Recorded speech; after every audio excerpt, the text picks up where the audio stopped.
একজন গাড়ির ড্রাইভার সারা দুনিয়ার মানুষের অবহেলাগুলো সহ্য করতে পারে, কিন্তু একজন ড্রাইভার যখন ক্লান্তি শেষে ঘরে ফিরে আসে তার প্রিয় মানুষের অবহেলাগুলো কখনোই সহ্য করতে পারে না। যখন তার প্রিয় মানুষের কাছে সে অবহেলিত হয় তখন সে রাত্রি নিঝুমে গিয়ে ঘরে কোনো একটি কোণে বসে অঝরে কান্না করে, হাউমাউ করে।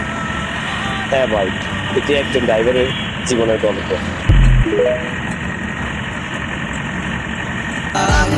ড্রাইভার আমি সুখ কিনতে যাইয়া দুঃখ কিনা আনছি, ঘুমের অভাবে চেহারাটাও নষ্ট করে ফেলাইছি, তারপরও ফ্যামিলির কাছ থেকে অবহেলাটাই পাইছি।